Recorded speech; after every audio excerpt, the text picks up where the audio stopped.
السلام علیکم ورحمۃ اللہ وبرکاتہ۔ کیسے ہیں آپ سب؟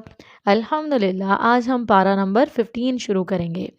نحمدہ ونصلی علی رسولہ الکریم، اما بعد فاعوذ باللہ من الشیطان الرجیم، بسم اللہ الرحمن الرحیم۔ رب اشرح لی صدری ویسر لی امری واحلل عقدۃ من لسانی یفقہوا قولی۔ بچوں، اس پارہ کا آغاز سورہ بنی اسرائیل سے ہو رہا ہے۔ سورہ بنی اسرائیل کا دوسرا نام سورہ اسراء بھی ہے، اور اس سورہ میں واقع معراج کی طرف اشارہ ہے۔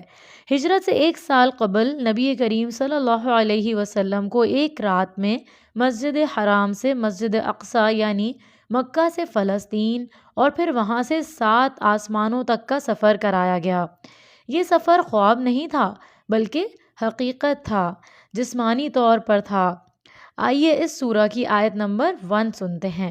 اعوذ باللہ من الشیطان الرجیم، بسم اللہ الرحمن الرحیم۔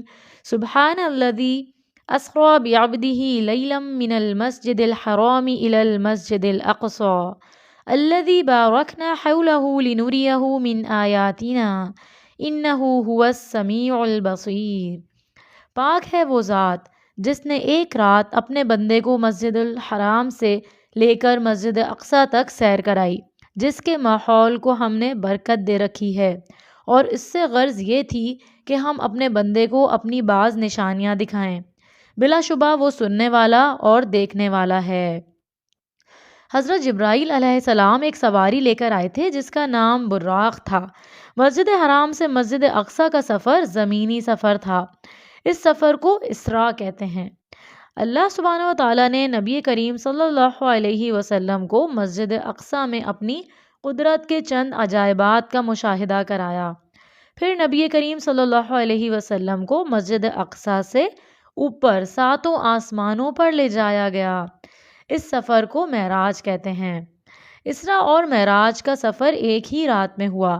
براق نامی تیز رفتار سواری پر یہ سفر طے ہوا۔ بچوں، اللہ کے لیے تو سب کچھ کرنا آسان ہے، کیونکہ وہ قدرت طاقت رکھتا ہے، وہ ہر چیز کا مالک ہے۔ جب وہ کسی کام کو کرنے کا ارادہ کرتا ہے تو کہتا ہے کن، یعنی ہو جا، اور وہ ہو جاتا ہے۔ آپ نے دیکھا ہوگا اونچی اونچی عمارتوں میں لوگ لفٹ کے ذریعے لمحوں منٹوں میں پہنچ جاتے ہیں۔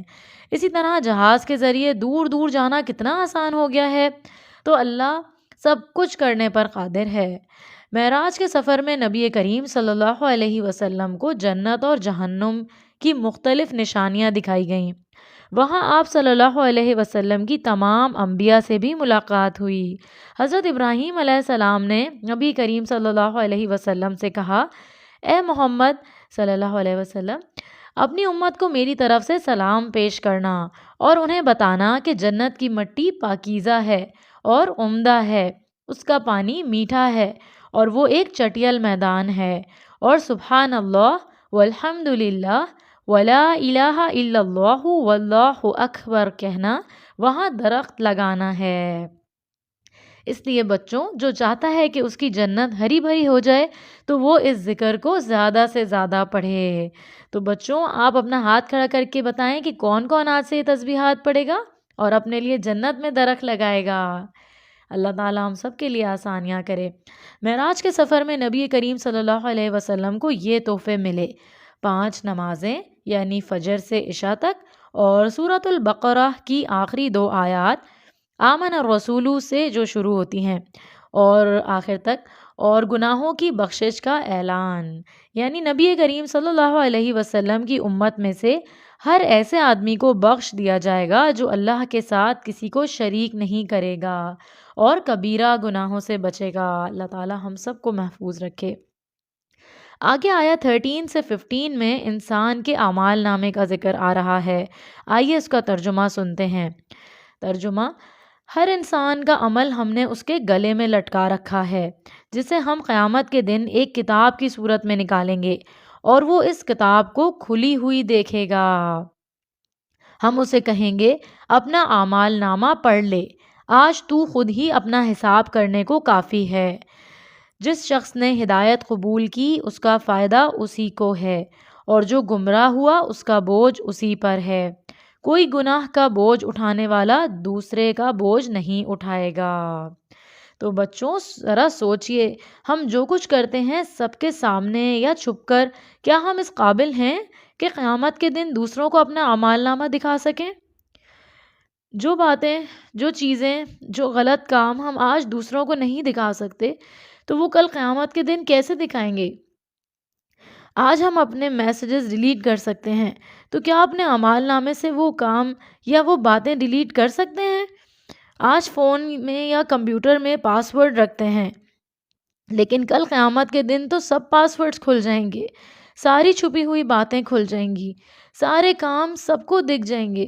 ہماری آنکھیں فحش چیزیں، غلط چیزیں دیکھتی ہیں یا غلط چیزیں سنتی ہیں، ہمارے کان ہاتھوں سے غلط میسیجز کرتے ہیں، تو قیامت کے دن بندوں کے منہ پر مہر لگا دی جائے گی اور اس کے اعضاء کو کہا جائے گا بولو، تو اس کے اعضاء سارے اعمال بتا دیں گے۔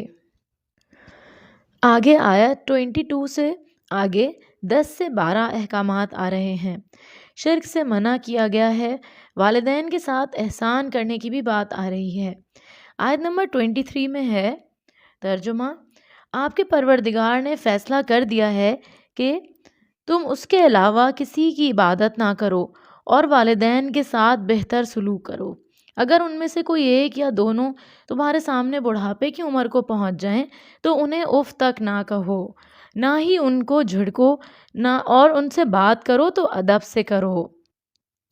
اف وہ کلمہ ہے جو انسان بیزاری کے وقت منہ سے نکالتا ہے، تو جب ماں باپ کو اف کہنے کو منع کیا گیا ہے تو ماں باپ سے جھگڑے، بدتمیزی اور بد اخلاقی تو کر ہی نہیں سکتے۔ والدین کو رلانا کبیرہ گناہوں میں سے ہے، اسی طرح بڑھاپے میں والدین کو ستانے والا جنت سے محروم رہے گا۔ آگے آیت میں ماں باپ کا ادب کرنے اور ان کے لیے ایک بڑی پیاری دعا آ رہی ہے، یہ دعا یاد کر کے پڑھا کریں۔ آیت نمبر 24: وَاخْفِضْ لَهُمَا جَنَاحَ الذُّلِّ مِنَ الرَّحْمَةِ وَقُلْ رَبِّ ارْحَمْهُمَا كَمَا رَبَّيَانِي صَغِيرًا، اور ان پر رحم کرتے ہوئے انکساری سے ان کے آگے جھکے رہو اور ان کے حق میں دعا کرو کہ پروردگار ان پر رحم فرما جیسے کہ انہوں نے بچپن میں مجھے محبت اور شفقت سے پالا تھا۔ آگے آیات میں بھی کئی احکامات آ رہے ہیں جن پر ہم سب کو عمل کرنا ہے۔ ان کا ترجمہ سنتے ہیں۔ ترجمہ: اور رشتہ دار کو اس کا حق دو، اور مسکین اور مسافر کو اس کا حق ادا کرو، اور فضول خرچی نہ کرو، کیونکہ فضول خرچی کرنے والے شیطانوں کے بھائی ہیں اور شیطان اپنے پروردگار کا ناشکرا ہے۔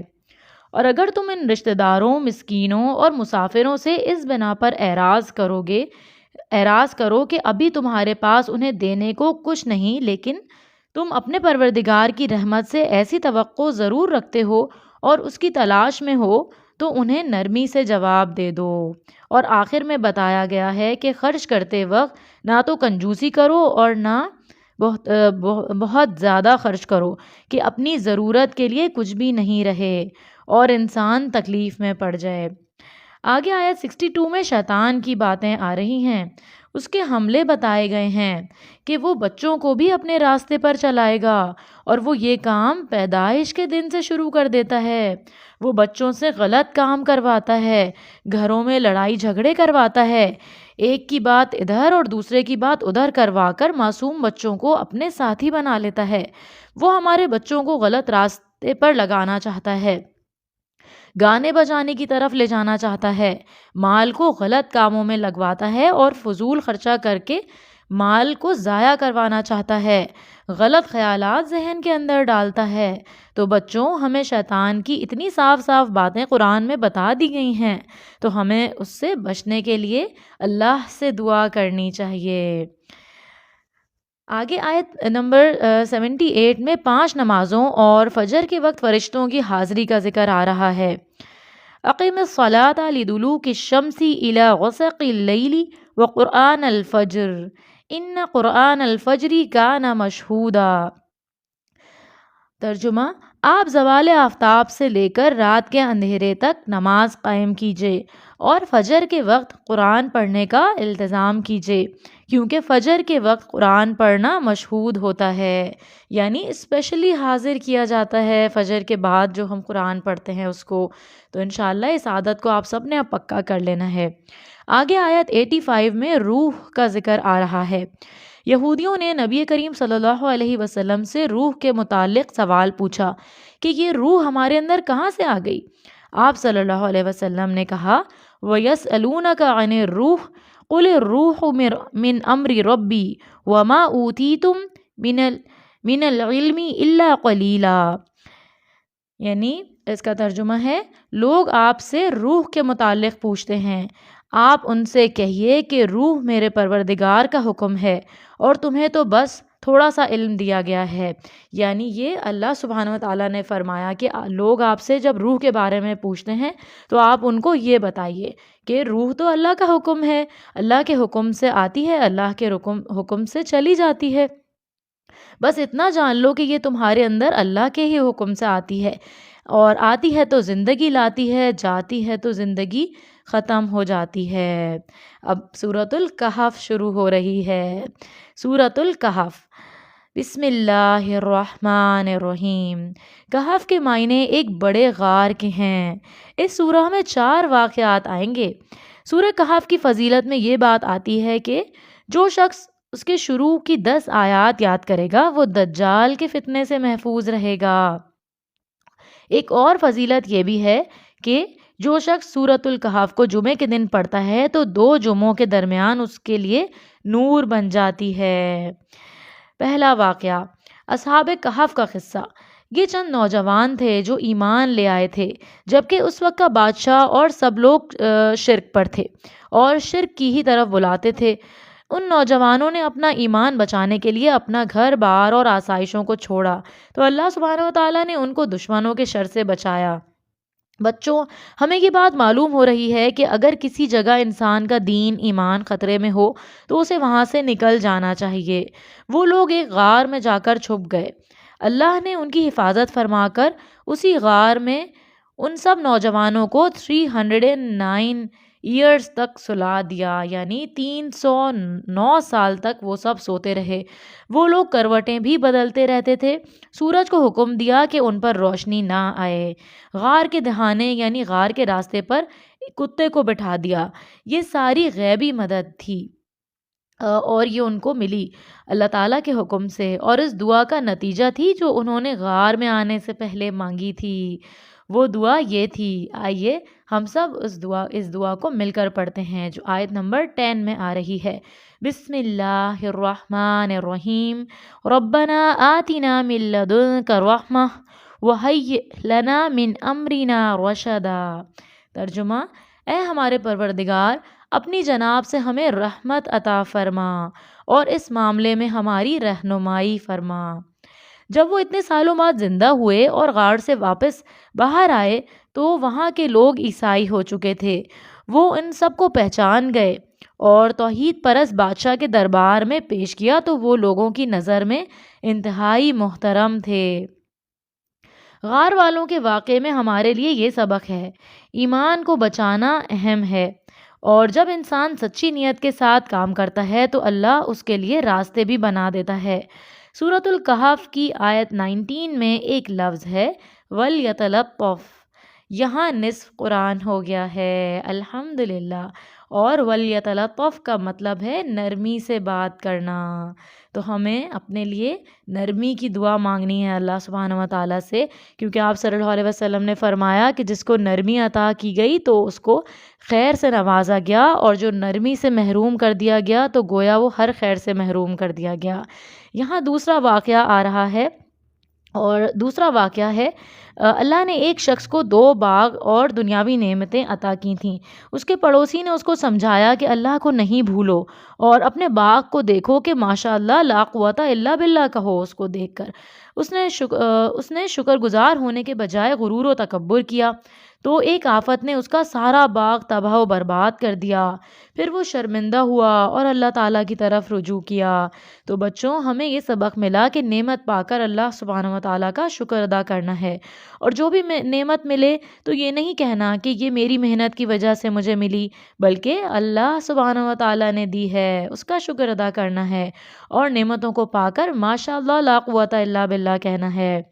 تیسرا واقعہ، اب یہاں سے موسیٰ علیہ السلام کا واقعہ آ رہا ہے، علم حاصل کرنے کا۔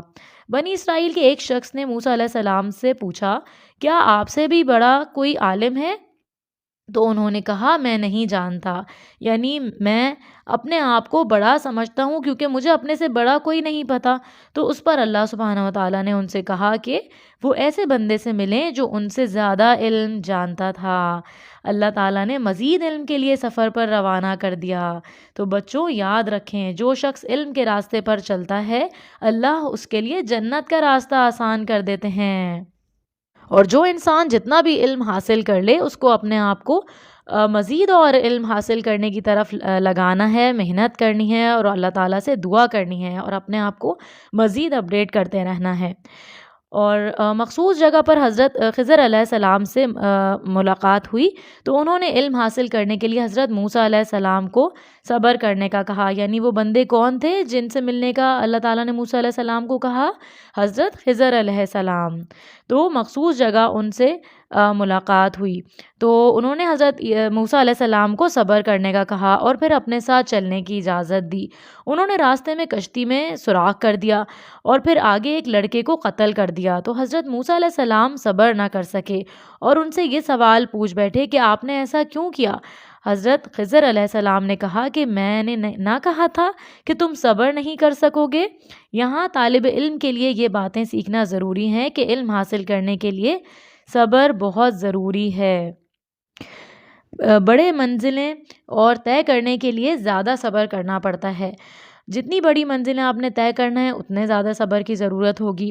ڈاکٹر بننے کے لیے زیادہ پڑھنا پڑتا ہے، اسی طرح کوئی ڈگری حاصل کرنے کے لیے کئی سال چاہیے ہوتے ہیں۔ علم کے راستے میں استاد کی بات ماننا ضروری ہوتا ہے۔ حضرت موسیٰ علیہ السلام اور حضرت خضر علیہ السلام کا قصہ ابھی جاری ہے، لیکن ہمارا آج کا پارہ نمبر 15 مکمل ہوا۔ اب ہم انشاءاللہ وہ قصہ پارہ 16 میں سنیں گے۔ اللہ تعالیٰ سے دعا ہے کہ وہ ہماری ساری غلطیوں کو معاف کر دے اور ہمیں شیطان کے شر سے بچا لے، اور ہمیں بہترین متقین کا ساتھ عنایت فرما دے، اور ہمیں متقین کا امام بنا دے، اور ہمیں صالحین کی صحبت نصیب فرما دے۔ آمین یا رب العالمین۔ وآخر دعوانا ان الحمد للہ رب العالمین۔ سبحانک اللہم و بحمدک، اشہد ان لا الہ الا انت، استغفرک و اتوب الیک۔ السلام علیکم ورحمۃ اللہ وبرکاتہ۔